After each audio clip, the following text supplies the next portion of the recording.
Boa noite a todos. Hoje nós vamos falar a respeito da queda da Bolsa de Valores de Nova York de 1929. Para entender a queda da Bolsa, é importante entender como funcionava o capitalismo até aquela oportunidade. Então, naquele período, o capitalismo que predominava era o chamado capitalismo liberal. No capitalismo liberal, a presença do Estado era mínima, ou seja, o Estado ele era usado só para combater conflitos sociais, seja reprimir greve, combater movimentos de oposição ao governo, ao sistema, etc. Então o governo não interferia na economia. A economia era então entregue aos chamados self-made men, os chamados homens que se fizeram por si mesmos, os homens de negócio. História de pessoas que enriqueciam da noite para o dia desenvolvendo atividades empresariais, né? Como é o caso de John Davidson Rockefeller, que era uma pessoa pobre e que de repente tornou-se um grande produtor de petróleo.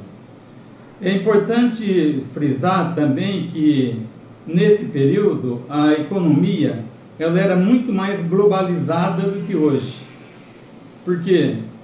Na medida em que não havia a intervenção do Estado na economia, a economia ela era livre, entendeu? Era totalmente dependente do mercado. Então, os países que tivessem mais força, mais capacidade de interferir no mercado, acabavam ganhando. Com o fim da Primeira Guerra Mundial, os países europeus, sobretudo Itália, Alemanha, que foram muito prejudicados na guerra, a sua economia começou a ficar extremamente debilitada. Por outro lado, países como os Estados Unidos, principalmente, foram beneficiados com a guerra, muito beneficiados com a Primeira Guerra, assim como o Brasil também, que teve a criação da indústria de substituição de importações, certo? E a Argentina também foi outro país que lucrou com a guerra. Mas o que mais lucrou mesmo foi os Estados Unidos. Então, os americanos, depois da Primeira Guerra Mundial, viveram assim uma espécie de anos dourados, né, em que tudo dava certo na parte econômica. Então, nesse período, aplicar na Bolsa de Valores gerava muito dinheiro. E o critério de confiança valia muito, entendeu? Então não havia intervenção do Estado na economia, não havia Ministério da Fazenda, não havia Ministério de Planejamento, não havia nenhum órgão que controlasse qualquer tipo de atividade, né? E conforme eu disse, o papel do Estado era gendarme, era só botar ordem para que o capitalismo continuasse funcionando dentro da sua lógica de mercado livre. Muito bem. Então, como é que funcionava?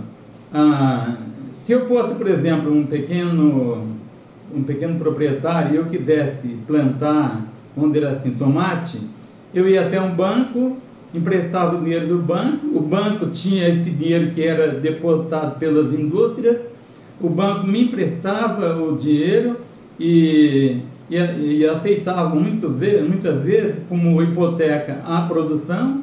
Normalmente aceitava como hipoteca a produção, ou então a terra da pessoa ficava como hipoteca. Muito bem. Mais ou menos nos idos entre 1926 e 1927, por aí, então a situação começou a ficar complicada, porque os países europeus que haviam sido prejudicados pela guerra pararam de comprar mercadorias dos Estados Unidos, principalmente, né? Então, o que aconteceu? Começou a ocorrer uma crise de superprodução, porque você produzia, mas não tinha quem comprar. E o que acontecia? Acontecia que as ações na Bolsa de Valores, em Wall Street, elas foram perdendo valor, entende? E naquela época, os grandes homens de negócio, vamos dizer assim, os empresários, eles apareciam na imprensa, que era totalmente controlada por eles, para dizer que não havia crise, que era para as pessoas ficarem tranquilas, que estavam se vivendo apenas um período de flutuação econômica. Era a expressão mais utilizada por eles para poder tranquilizar as pessoas e eles mesmos continuar ganhando dinheiro vendendo ações na Bolsa de Valores. Mas com o passar do tempo, a coisa foi ficando tão complicada que a máscara foi pouco a pouco caindo, certo? Então começou, quem tinha um pouco de ação na Bolsa de Valores, correu para a Bolsa de Valores para poder vender essas ações, para pelo menos ficar com algum trocado, né? Mas no dia 25 de outubro de 1929, certo? A máscara caiu de vez quando houve um boom muito grande de venda de ações de empresas e um desmascaramento de que muitas das empresas cujas ações estavam sendo vendidas, essas empresas nem existiam mais, elas estavam falidas, seus donos haviam sumido, certo? E aí, o que aconteceu? As pessoas entraram em desespero. Só nesse dia, 25 de outubro, mais de 300 pessoas que haviam dormido pensando que estavam ricos e que descobriram que estavam pobres, mais pobres do que os seus próprios trabalhadores, eles simplesmente se atiraram do 10º andar do prédio, entendeu? Foi um suicídio em massa praticamente, por conta das pessoas terem ficado pobres da noite para o dia. Muito bem, há uma cena incrível, né, que mostra uma mulher varrendo milhares de papéis, né, papéis velhos emprestáveis que até então tinham sido ações de empresas que possuíam valor, entende? Então é uma cena que mostra o estágio quase que terminal que o capitalismo estava entrando, certo? Outra cena é na mesma fila de buscar comida, né, para as pessoas que estavam passando fome. Na mesma fila você encontrava o patrão e o empregado, o patrão com a roupa do corpo, com o sobretudo, e o empregado com o seu macacão, entende? Então, nesse período, a resposta vai se dar num plano universal, porque os Estados Unidos, eles parando de comprar, eles vão também acabar provocando crise em outros países, certo? Principalmente na Alemanha, onde eles haviam emprestado muito dinheiro para ajudar a recuperar a economia da Alemanha, na Itália também, certo? No Brasil, de onde eles compravam café, e o mais incrível de tudo é a quantidade de bancos que fecharam. Num período curto de tempo, nos Estados Unidos fecharam 11 mil agências bancárias.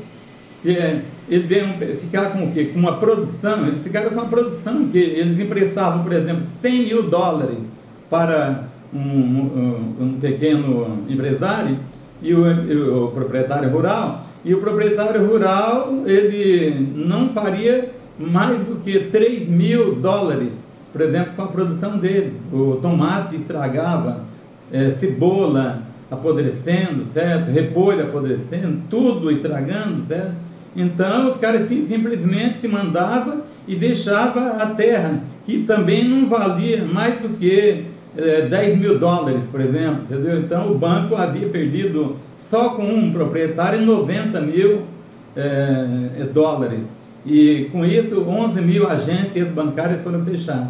Ora, na medida que o campo é complicado, a indústria que também vai ficar complicada. Então complica a indústria vai procurar o dinheiro no banco, o banco faliu, certo? Então a empresa fecha a empresa, milhões de desempregados dentro dos Estados Unidos, certo? Então essa foi a consequência mais imediata do chamado crack da Bolsa de Valores de Nova York de 1929. E eu queria lembrar que Nessa época, só um país do mundo não foi afetado pela queda da Bolsa de Valores de Nova York. Foi a União Soviética, porque nessa época a União Soviética já usava a intervenção do Estado na economia, através da chamada planificação econômica. Com a planificação econômica, eles conseguiam controlar e evitar as crises econômicas. Eles sabiam o quanto que eles poderiam produzir e o quanto poder-se-ia vender, certo? Muito bem. E os Estados Unidos, então, entraram numa crise política. O presidente era o Herbert Hoover, certo? Aí nós tivemos eleições, e nas eleições ganhou o presidente Franklin Delano Roosevelt. E então vai ser o Franklin Delano Roosevelt que vai introduzir nos Estados Unidos a intervenção do Estado na economia. Ele vai criar o welfare state, ou seja, o Estado do bem-estar, certo? Ou seja, o Estado com a política intervencionista para salvar o capitalismo. Mas para poder salvar o capitalismo, ironicamente, eles vão pegar uma prática do socialismo, que é a planificação. Para não ficar na cara que eles vão fazer uma prática socialista, eles dão o nome de planejamento. Então, a partir de lá, de 1934, com o New Deal, certo? Que vai recuperar a economia americana, fazendo a economia americana voltar aos anos dourados, né? Até o ano de 1938, pouco antes da Segunda Guerra Mundial começar, os Estados Unidos já haviam, através do New Deal, recuperado praticamente a sua economia, porque o Estado passou a interferir, passou a planejar, passou a gerar emprego, sobretudo colocar as pessoas para fazer alguma coisa, alguma atividade. Havia gente que até varria asfalto, entendeu? Mas todo mundo achou algum tipo de ocupação dentro dos Estados Unidos. E os mais pobres passaram a ser atendidos com as chamadas políticas sociais compensatórias. Não é por acaso que nesse período foram criados o chamado assistencialismo, que vai existir no mundo inteiro até hoje, certo? E hoje, ironicamente, se vê pessoas querendo a volta do sistema neoliberal, entendeu? Do sistema de liberalismo econômico, de enfraquecimento do Estado, né? Parece que as pessoas não leem história, não sabem que esse sistema não dá certo.